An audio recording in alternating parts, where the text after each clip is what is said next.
parce que Moïse Mbi atazo sala makambo ko linga te eleka na ba réseaux sociaux pona nini asala film toni pona ngai na moni ke likambo wana soki eza ya solo ezala ya solo mais soki eza ya lukuta mwana wana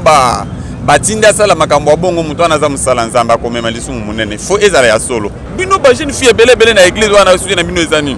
talaka passer wana za bogard bon okomona bo chance sourire chance za eloko pamba pa abalingai aba sala nzambe biso to holanda exemple pa na bango siko so bango bazo bonga urumba bake mupansi siko biso so bandimi tanke bandimi to sani poser l'expérience ya makambo ya libala ndeni vraiment frère ou sœur vraiment bakoyela OK notre ça problème boy na kacha faye opesa bango vraiment conseil ça que yo moko vraiment leader donc pasteur ozana na nzela te obali nanu te na moment donc azana nyonso ni les pratiquer vraiment abala pour na problème ya Eliane bon ezali ka momo kwa ke passer à son courage à se prononcer pour batu bayeba ete ezandenge nini bakeyo funda ye soki na gombe kuna bon passer asala kaka manso akendi sike ayebi problème te nzambe akotika te mbote na bino bandeko bolanda chaîne na biso leo njoleo lelo toza bongo na lisolo ya pasteur Moïse Mbiye boyebi rumeur ou pas rumeur bien que zana ba preuve de moni biso nyonso tolingaki toyeba bakongolais bazoloba nini na likambo ya pasteur Moïse Mbiye ntango ye pa ya bakongolais kojige te me bazoloba nini en fait et aza mosali ya nzambe toyebi komona moko ya basere na ye ya église na kombo ya Eliane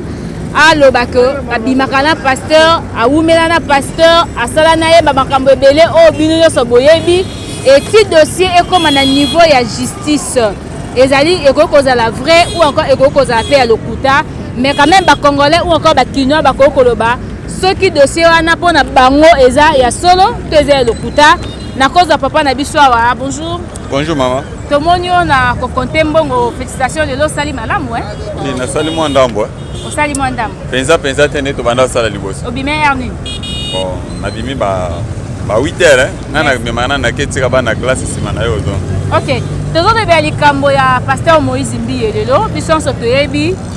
moko ya basere na ya église na kombo ya Eliane Bafeno. Soki oyebi fille asala clip ya yeyo bolingo nanga c'est la fille qui yende à partager na ba réseaux sociaux alobi que ba umeli na pasteur azaki mobali na ye basali ba makambo nyonso basalaka et kendaki voir même musika alors pasteur alobi eza soloté yo pona yo tango okili kambo wana okoki ko expliquer ngo ndenge ni selon compréhension na yo. Merci maman nga vana pesa explication fona ye bananu idée nini eli mwana wana po akende de so wana koma na ba justice parce que likambo ezaka na débit nango débit alobi amoni mabete siko ekomi na katikati eke koma na justice ne photo ye bananu ki ekomi na niveau wana ndenge ni sima to pesa explication. Voilà ngala répondre te wana peut-être Eliane mutako répondre si ekoma na justice wana mais tu dis que pour ekoma na justice il y a eu ça ne va pas il y a eu moi des accords moko boyo siko biso problème biso eza yoza kinois poyoka un pasteur qui se respecte comme Moïse Mbiye na makambo po bafundi ye na tribunal na viol fi wana signifier que a viola ye alongola ye bazemi est-ce que koko zale solo po na yo bon selon ngai na moni ke eloko wana moko ekozala lokuta ouvre koza lokuta kotoni ni koza pe bon para lokuta omoni ba Moïse Mbiye wana baza ba passer basala ko mona mondo yo basala ko mpombo penza na Kinshasa boye omoni tine bazo mona aza célibataire bongo bana basi mututu balandela kai omoni bana mbo nyonso bakenda kuna wana nyonso zaka pona lo sambo te ba moni ke passer wana aza célibataire moko na ko landa boye chance sourire boye abali ngai mais mututu bakoko sele likambo bongo kaka kete po aza passer munene aza célibataire po ba bisaki vi nane réputation na ye oyo mona na Kongo makambo eza ebele soki na ebeli Moïse Mbiye bon na carrière na ye na assuré ka ko sala makambo wana bana wana bakozala ba provoquer mwana wana po ke osale makambo bongo na za assuré po aza passer o aza ko se respecter mingi na ye. Mais balobi tout ça vient parce qu'azo balate et pour na yo kotala un pasteur responsable de quoi Moïse Mbiye na sujet à mariage ebetsa ba congolais belé pe libakundo lobi ba fille belé ba ya kuna po ba me kaso pasteur kotala bango mais pour na yo est-ce que ako continuer kaka sans mariage oui. Au moment où aza ko encadrer ba jeune fille ya kitoko ya bien ba maman et tout oui kobala eza obligatoire na mobali nyonso fo bala et surtout ye lokola papa ya bana bazo benga papa et bato ebele normalement na nzoto bo ifo azana mwasi mais kobala yaka pamba te kobala eza projet mutu akozana ba projet na ye fo abala fo azala boyeboye nde azana oui nga na bali na za perde yo balaki poni projet na ezalaki nini ba projet na ngai ezalaki na ba makambo na banda kosala esengaki na zana mwasi mais yebe makambo osala esenga zana mwasi selon ba projet na kozana ba projet belenga fona pana bala fo na kokisa boye fona kokisa peba ane boye ça dépend ata apôtre Paul alobaka makambo na Bible yebi azana Bible atangaka ezana eloko ya sali gete ti ero abalate mais ndenge komi omema ye boye pona ngai na mona ki aka musika te ko alikala te obala parce que ça so ba komi omema ye boye bakoko ya ko sele likambo moko po bakitisa yeke foka bala po makambo na esili voilà ba vidéo ya fille wana ya mutakala totanga yango boye eza publié na ba réseaux sociaux ye alobi ba vidéo wana atindelaki yango pasteur nde a publié yango po na ba makambo wana ba bebisa ye abomba pasteur nda bima malamu en fait maman pona makambo ya ba vidéo wana toti komona boye pas fou nani musicien moderne nani héritier bon les rekomaka na jise benda kana ba jise kana ke wana ba komi na jise wana ke te makambo eza lokuta parce que publication na makambo ezoko lega na réseaux sociaux ko landela ngoti makambo uneti makambo ba réseaux sociaux bato bazolanda makambo na normal ba ko landela ngoti ko eza biloko moko bato bazo monter bazomona parce que Moïse Mbi atazo sala makambo ko linga te elega na ba réseaux sociaux pona nini asala film toni eza na sensité okoyebisa ye nini na yebisa ke congolais kinois parce que lobi makambo wana msupe bakoseli bon pona ngai nazo yebisa azande ko na ngai aza passer munene aza responsable il faut abala kaka pona kata makambo wana abala bali oui soka bali bana nyonso wana bakozala misika bana mama nazana exemple moko mwana mozi kwa yebisaka ke tozokende boye onise jamais chasse ko tombe na nga boye onise ki babali ngai mwana mom tayi oui nala nabi bino ba jeune fille bele na église wana suye na bino ezani talaka passer wana za bogare bon okomona boye chance sourire chance za eloko pamba pa abali ngai ozomona ebele oseso abali bongo omona bana musu wana ale pa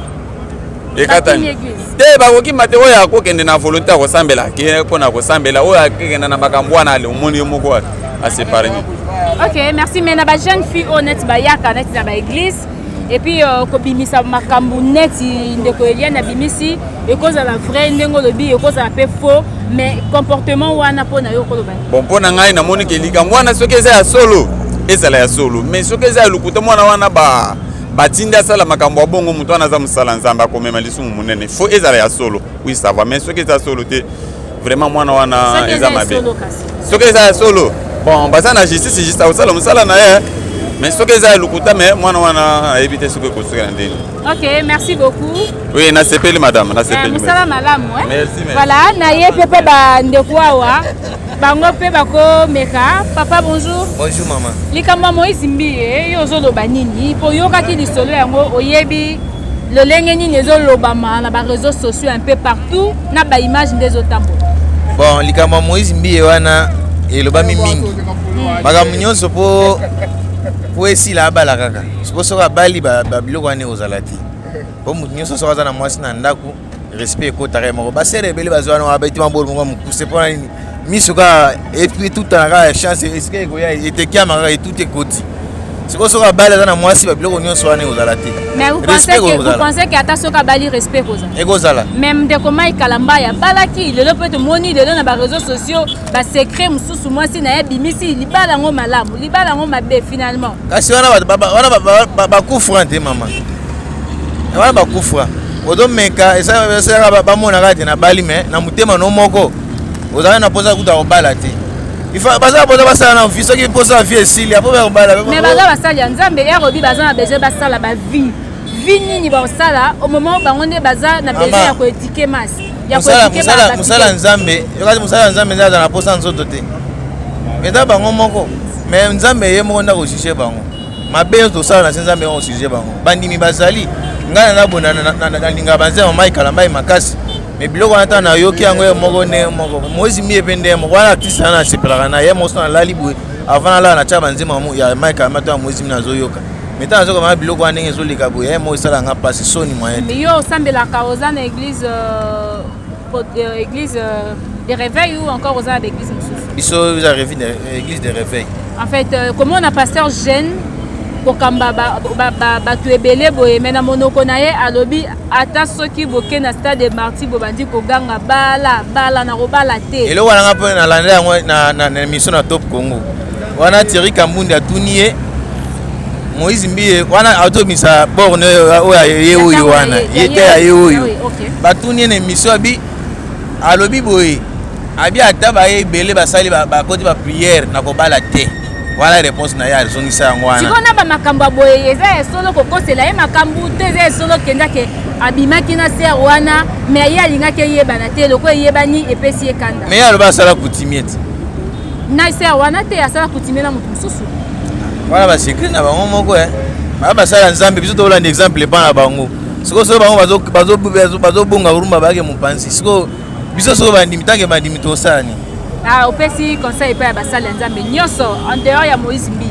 Na beta basala nzambe nyoso lokola ngai ngaza mondimi ya sunem. Asama ya sunem biso toza bato ya sainte doctrine. Biso pasteur na biso Léonard Mwambakande ya terre biso. Elo ezo bo basera na banini mélange leki ya elo une église ba peso est-ce que osoma une église ba teka mai ba mayo batala na komela me mayo zomona bazui mai bazopoa kelo bato koya ba kao mai na biso apamba obekelo koya kao pona nini biso to ba sainte doctrine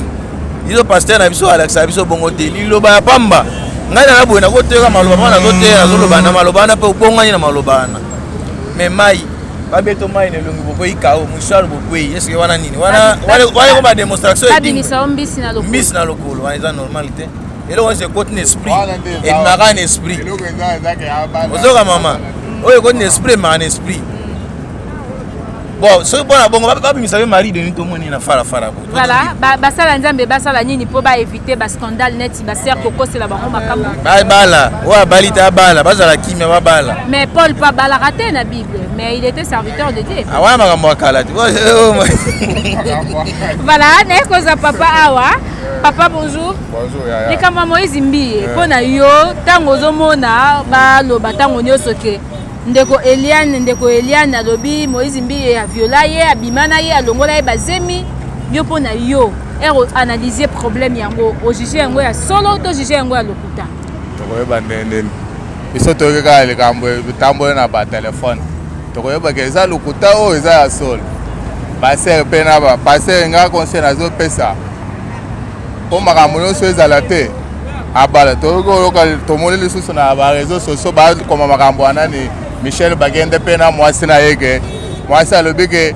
Michel to baza ndumba boye na boye kala mingi te aza satan azo publier makambo na ye pona nga ifale ata fali pona raison nini tomoni raison te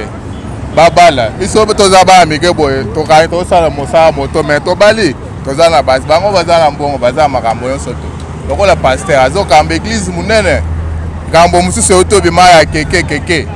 tolingaka ye mingi ntango nayaki likambo wana lelo nde nayoki yango na regrete makasi nalobi te tobanda osala deba nalobi te basi wana bakosala basala ya nzambe paster Moïse akosala eloko wana te bandakala nyonso wana mwasi azolobaka balongoli soki 10 estce paster akolongo azoteya bato me koto oyo mwasi azolongolaka bazemi wana eza eloko mabe ya moto ye ezake mpo makambo nyonso oyo akangaka motema abala ye alobi ti sikoyo nzambe nano aconvaincre ye te to apesi ye message te ke Moïse Mbie bala yango azaka anonce ça va alinga tika lokola Jésus po soki Jésus tala Jésus nde abala te na bapaul mais ye aza moto aza tambola na moke ifale kaka message wana eya te abala po soki abale bakobanda opesa respect te papa pasteur papa aza na mama ntango bamona ye mama aza te nde omoi mosusu akeyaki abanda otya ye miso ke abala ye ntango amoni kaka esimbi te ale akosi makambo ke pasteur mpo na nga eza lokuta mpo basi namonaka bino basi nde boza boye bolingaka soki ozo ata ozotambola omoni kaka pasteur o nde nasana ya clip boye ifale kaka abalanga ndenge abalinga te mpo na nga eza lokuta eza lokuta bana basi makambo na bino aba telefone kaka telefone boye atali kaka ke paster soki aliaki mbongo ya clip aboyi kopesa ye alobi te ifale nabeta ata boye azemi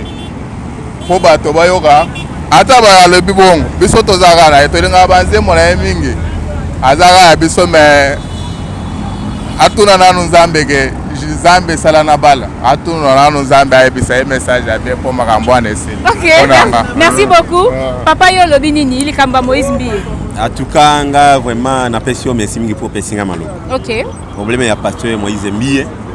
Alingi na compléter moi moke vraiment et pesa ki biso passe. Ok. Yo yokaki nini selon ba version o ba ebisaki. Nga pona nga na yokaki bazolo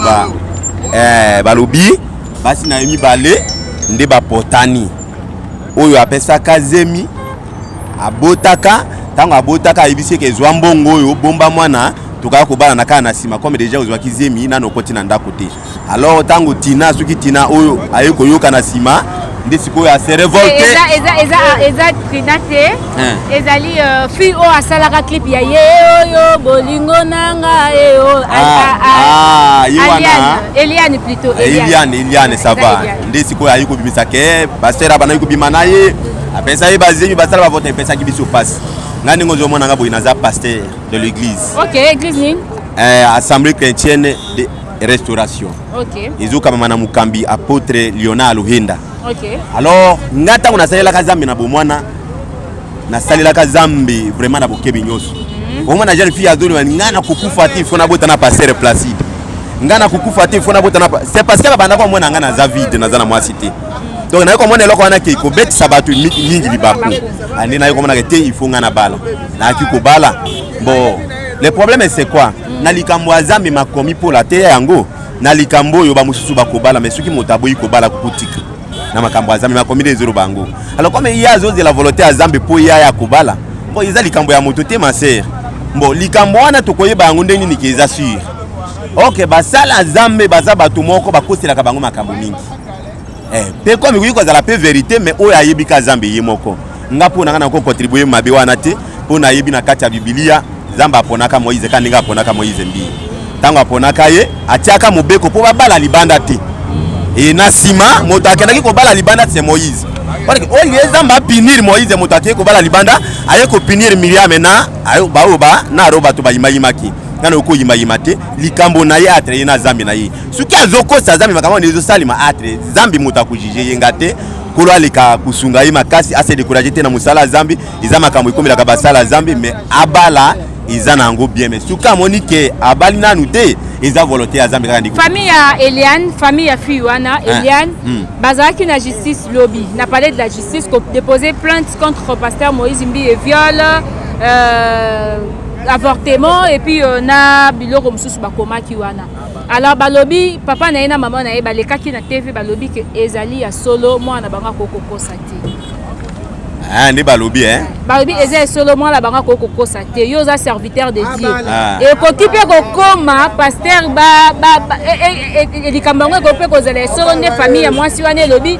to ndenge nini. Ouais, diable ba akokosa la mwana mwasi wana po asambisa musala zambi. Mais ye pas parents na ye balobi que réputation mwana bango baby ezali solo. Réputation penza ya mwana na bango ya lobi mais Moïse Mbiye abimi na likambo wana ti. Suki mwana na bango akosambwa c'est que ye motami sambu si c'est parce que asala eloko moko izala kate. Po ata na bolingo ndenge to sala ka boyeza bolingo ezali likambo ya secret. Il ne faut pas aya kobimisa ngo liboso ya bato we moni kazo sambisa musala zambi. Tukaza ka mwana moko azana mulimu mwana mwasi moko azana mulimu. Ako mwana kente motoyo po na Romains chapitre 8 verset 1er lobi. Aucune condamnation pour ceux qui sont à Jésus-Christ. Ceux qui motaza à Zambi bako condamné été. C'est ça ma commune ngezoloba. Na mukanda ya 1 Corinthiens chapitre 7, il lobi na likambo il ne fallait pas mubala simba mwasi. Mais pour la yiko lobe ekole kamala mu motaza na mwasi. Ozo keza makambo mibale. Il ne fallait pas na se plimier. Donc il faut tout ça les plimier. Alors moi na mwasi wana kiko komis ko sambisa musala Zambe mais Zambe yemo comme otako jije. Pesa pe ba conseil yo za musala Nzambe, pesa ba conseil pa ya basala Nzambe célibataire. OK, basala Zambe ya célibataire mabe na biso ya ngoyo nga na yebi. Basala Zambe ya célibataire tango balinga ko sala mwa ba kozeri na ba sœur. Asoli na oyo ata makambo mususu aswili kya ke ye déjà akosala nga choix. Asoli na oyo ata na makambo ya Zambe ye azo ko s'attendre ke ba kosala nga choix. Or que masolo mususu ko zala ya choix te mais ya bolingo ya Zambe po biso to za évangéliste. na côté ya sango malamu diko pas ba serete moi li solo muki ata moto na passe pas simba ngawa ote ngawa sasa o sambela pona ngawa bondela non donc ane moto na profit ya kozwa libala uzomona alors ba se ebele ba komo sambisa basala zambe mingi mais soki sera zolo ba solo moto akujije mukati na sembo ka Yesu ye moko nde akokata likambo na sembo nga pona nga vraiment na suki wana azala décourager te na makambo ya zambe ata Yesu bandimaka isa pour ça te asali ba oyo bazure nyeye ba oyo baye kokuta Yesu amemi Marthe azana makolo ya Jésus Lazare azalaki ndeko na bango tango bakutaki Yesu amemi basiliki balobi te moto oyo se kaza moto azosala pite OK Yesu depuis ayaka asalaka pite te siko Yesu alobi suki bomoni bitumba na musala oyo te to bakoseli bino te il faut botuna moto wana zambe na ye suki nga Yesu il faut bakosela bino makambo pona ndi makebuza ya ngai OK donc il kosala pe pongo. Merci beaucoup. Oui. Merci nazwa pe bande kwa wa on peut bazana beze babakisa ya yo oyo qui dit cela en fait je n'ai pas trop à poser trop de questions pour yebi cela Moïse Mbiye yo bona eze solo te ze lokuta donc lisolo na etambola trop vraiment na nini na ba Facebook ba réseaux sociaux na ba Twitter donc nyonso etambola nango alors tantine lo na yebi so eza boye maye ko ninga na pamba te sans que vraiment basima on bien eloko esala na kati peut-être jeune fille wana vraiment aza na raison pour nini vraiment pasteur mobima zo kamba église a munene lokola Moïse aza na mboni nini ko pekse ya bala te nzambe na yebi te vous comprendre jamais vraiment au kamba vraiment église munene lokola ye wana ça que ça na mwasi comment ça fait-il au pesa pe ba marier conseil na kacha église au pesa ba conseil andeni na kacha ni ya église sans que yo moko vraiment nano palper expérience ya nini ya makambo nini makambo libala te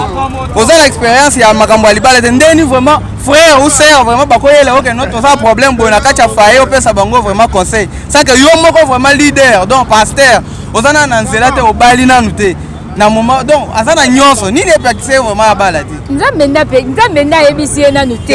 alors na moment na biso oyo nini eloko ba désavantage nini ezali parce que vu que za célibataire eloni ezoko ekobando komelaka ye kaka soki batentation ya bongo ebando komela ye kaka po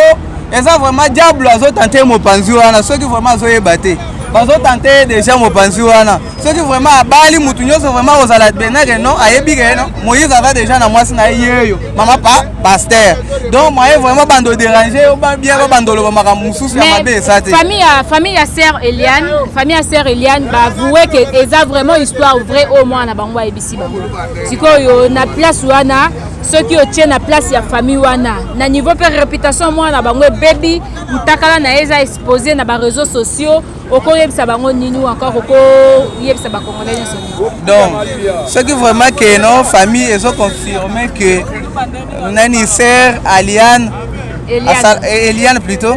asalaki vraiment donc marambwana na pasteur na réseaux sociaux batutu basa au courant donc mieux vaut abala mwasi wana pour couvrir vraiment makambwana makambo nyonso ndeko mibo est-ce que ça facile pasteur abala ye olobi makambo nyonso ndenge l'équipe ndenge humiliation l'équipe combat pasteur ekei pasteur akozonga isusu abala sœur Eliane siko nini akosala lisusu déjà est-ce que mobile mususu ata vraiment oyo akizengi ande nini mwasi abongo vraiment akobala ye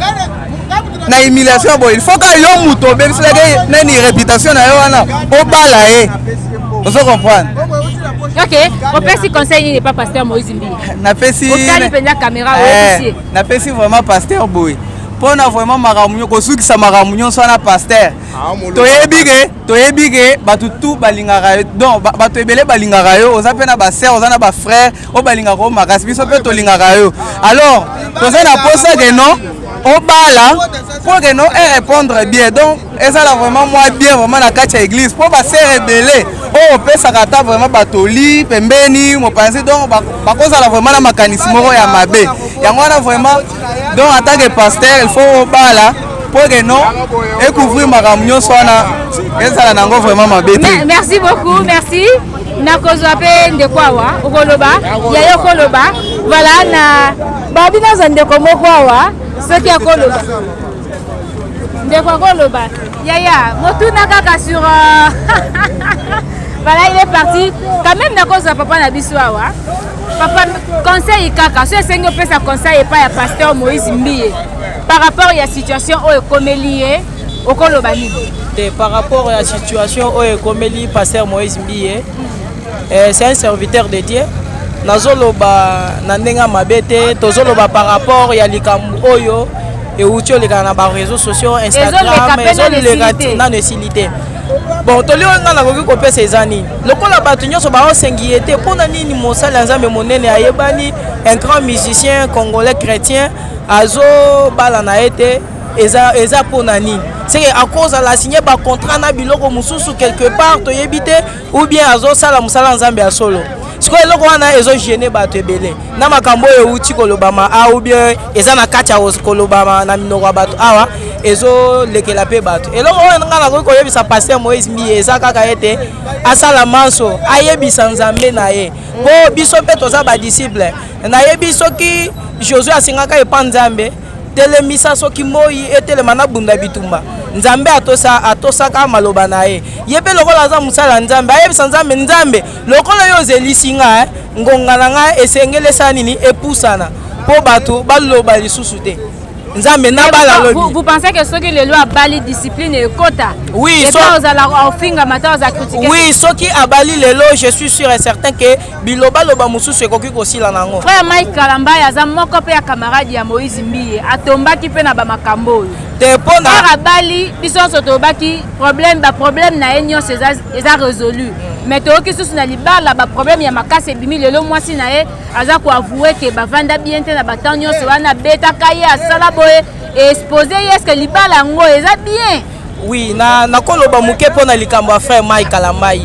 mais il faut se demander aussi ntango mwasi wana azalaka na libala mpo nini abanda oloba makambo wana te azelaki kaka soki moko koso ekoti ake libanda abandi oloba yango tokoki koconsidere makambo wana 100% te parce que nga na ye tozalaki te toza na donc technologie ese développé nakoki kozwa baapplication mosusu na monte eloko moko boyo ndimi eza original il faut kosala bascience oyo ezodetecteke est ce que eloko oyo eza original to eza original te moto oyo azalaki sur place aza nani ezalaki buzoba oyo esalamaki entre bango mibale to ekozala malamu oyo esalamaki entre bango mibale mpo na kote ya Mike Kalambai wana makambo nga nakonsideraka yango te mpo ntango bazalaki na libala mwasi wana banda oloba te peut-être kozala asali erreur ya grave lokola Mike Kalambai aza mpe mosala nzambe aza chantre mo monene ayebani aboyi koloba lokola basi sikoyo bazalaka bato moko ya minoko bon balinga kobomba basekret te sikoyo alingi adevalorize ye na monde mobimba wana koloba te me nga nazoloba mpona likambo ya paster Moïse Mbiye likambo ya paster Moïse Mbiye na oloba boye malke famille ya sœur Eliane bakei ofunda ye soki na Gombe kuna bon paster asala kaka manso akende sike ayebi problème te nzambe akotika te akotika ye te akolonga kaka ata soki bamonte nini bastratégie ya ndenge nini nzambe akotika ye te soki kayebi likambo wana te mpo nga nalobi teke ayebi ou bien nga nalobi teke ayebi te soki ayebi bon en tout cas c'est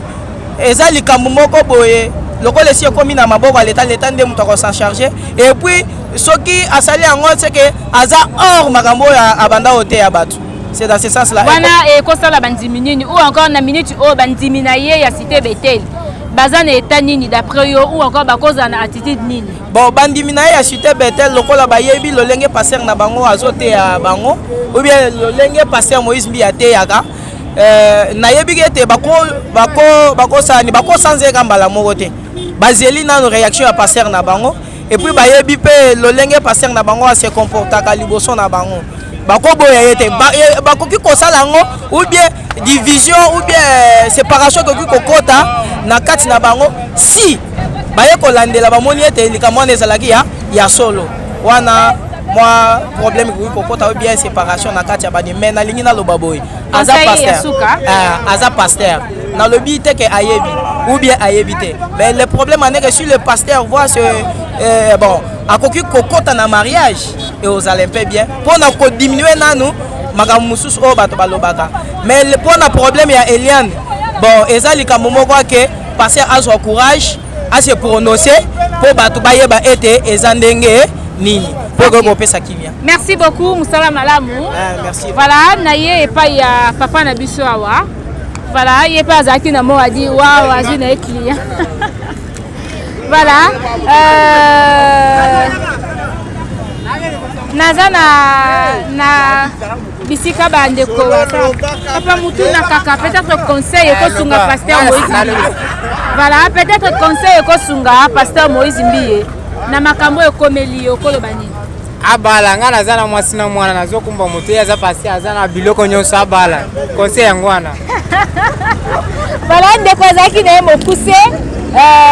tokomeka un peu kotalatala. Mais c'est difficile que bandeko basi awa. Yaya, bonjour. Bonjour maman. Tozoloba likambo ya pasteur Moïse Mbiye. Na nyonso oyo etamboli na ba réseaux sociaux yo kaki yango.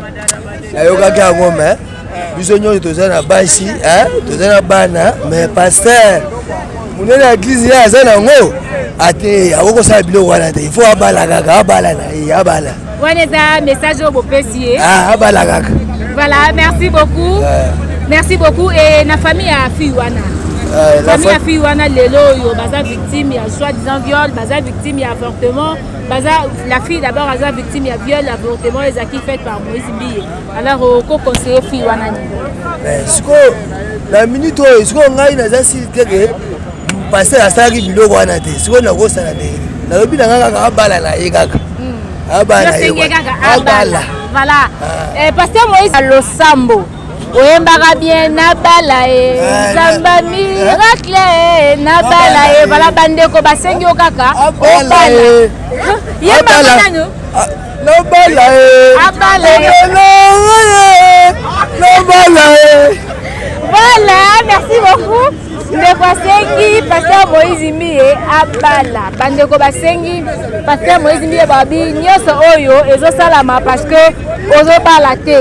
Babi bala yango neza fin cop. Voilà, natuna na pe papa wa. Papa obala ngai. Papa mama zelana kitana we wana loba na ngai. Ngai ko ngwebele akolo. Obala?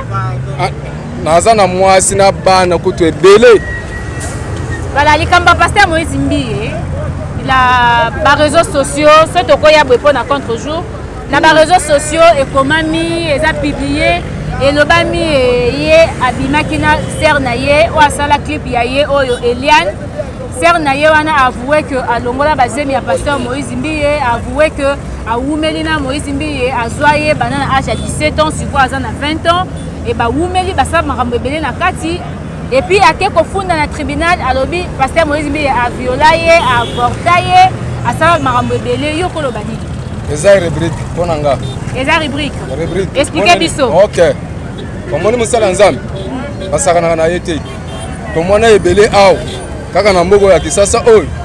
ebele babima o ngai na bima na kingandi na bimi na songolo na bimi na boy na pakala boy ndenge balobaka wana sor nango ezalaka musala nzambe basakana na yete eza neti général pona ngai eza lokuta musala nzambe ngana ko contribuer na makambo etali musala na nzambe te na ndenge mabepe te pona nga ndenge na yebeli ye